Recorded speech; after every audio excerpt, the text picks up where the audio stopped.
think that, unfortunately, a lot of people on the left have leaned into this by trying to categorize people by skin color and then give special benefits or special amounts of discrimination. The Harris administration, for example, handed out farm benefits to people based on skin color. I think that's disgraceful. I don't think we should say you get farm benefits if you're a black farmer, you don't get farm benefits if you're a white farmer. All farmers, we want to thrive. That's Donald Trump's running mate trying to tell us that he doesn't see color, except those black farmers he's complaining about don't have that luxury. For like a century, black farmers have been blocked from accessing federal subsidies, debt forgiveness, and other programs that have been a lifeline for white farmers. J.D. Vance is lying to you when he says white farmers don't get benefits. Under Trump, just 0.1% or $20 million of pandemic relief funding went to black farmers. The rest of the $26 billion went to white farmers. The racial disparity was so egregious that just 2 weeks ago, the Biden administration did indeed begin distributing $2 billion to thousands of black farmers who had previously been denied. Republicans like Vance and Trump advisor Stephen Miller, who is tangentially connected to Project 2025, have made it a point to block these disbursements. In Project 2025, folks like Miller, Vance, and Trump want to nationalize their long-term goal of putting a stop to what they call anti-white racism, which is just another way of saying we're sick of America being held accountable for actual racism. Under Project 2025, the Department of Justice would play the central role in executing their national policy of reversing racial progress. They would force the DOJ's Civil Rights Division, which is responsible for enforcing federal statutes that prohibit discrimination based on race, color, or religion, or sex, disability, or national origin, to refocus, moving away from what they call affirmative discrimination and ensure, quote, lawfulness, which essentially means protecting the people who've had access and opportunity all along.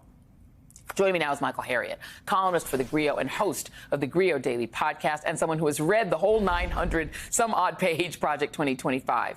So talk to us about this idea of reversing the federal civil rights administration to serve the people who've always been served in America.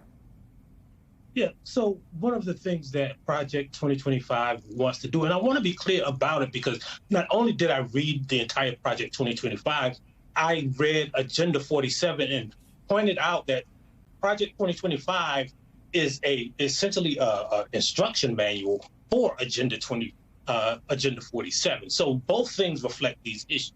And what they want to do is remove the Civil Rights Division of every federal department. People don't know that, the Department of Housing and Urban Development has a civil rights Department of Education. And so what they want to do is eliminate these, and they want to refocus on basically anti-white, anti-Christian, and that's the important part, anti-Christian discrimination. So, for instance, if you allow your employers allow their employees to have insurance that allows them access to abortion or reproductive health care.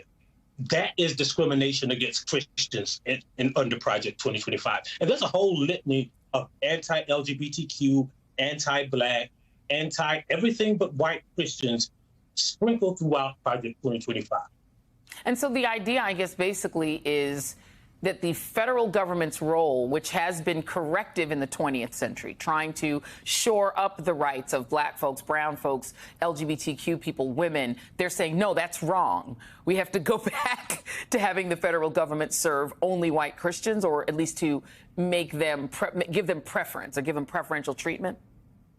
The interesting thing is that, first of all, there really aren't that many race-specific programs in America. Right. So what they want to do essentially is continue the discrimination, not just, remain stagnant, but continue the discrimination and erase any progress. They want to not just stop the fixing of the problem, right? They want to revert back to the eras when we ignored the problem. And that's a lot of what's contained in Project 2025. There's a section on the Department of Defense, right, that talks about the military. And it says it wants the military to stop essentially being woke, and it uses those words woke, right? Yeah. And revert to the demographics that reflected the country in 1974. Now, if you didn't know this, there is this whole right-wing conspiracy that the military is getting too non-white, right? Like there are too many black officers, there are too many Hispanic officers. And so they want, when they say pre-1974 demographics, what they're talking about is when the draft was legal and the military was white. And so they use those kinds of code words that you kind of have to decipher through this right-wing propaganda, because they have right-wing propagandists who wrote this basically white manifesto. Yeah, let's play J.D. Vance, who's on the side of all of this. And here he is talking about the Civil Rights Act.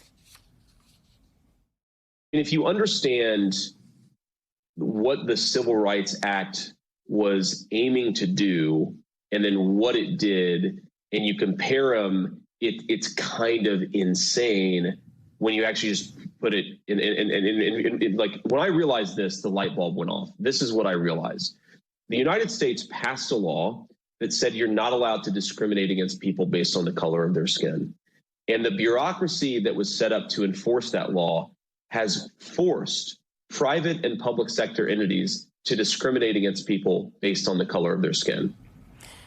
So for J.D. Vance to fix that, Project 2025 would remove terms like diversity, equity, and inclusion from all federal rules, regulations, contracts, grants, and legislation, end SNAP, which feeds hungry people, end student loan forgiveness and increase monthly payments, end the program that requires federal contractors to comply with anti-discrimination laws so they could discriminate, overhaul Minority Business Development Agency, meaning no more grants and loans to minority businesses of color, overhaul public housing, enforce work requirements, enforce the death penalty more vigorously, terminate any unnecessary consent decrees, meaning police agencies that have been found to disproportionately kill people of color. Thoughts?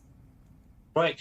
And the most interesting thing about it is they want to eliminate this idea called disparate impact, right? That says, like, you don't have to be, use the N-word or just intentionally mean to discriminate, right? The impact of a policy is what makes it racist. But they want to eliminate that. And they have this stuff sprinkled all through Project 2025 that intentionally targets non-Black and non-white. Well, everybody who's not white and not Christian. There you go. Michael Harriot, my friend, thank you very much.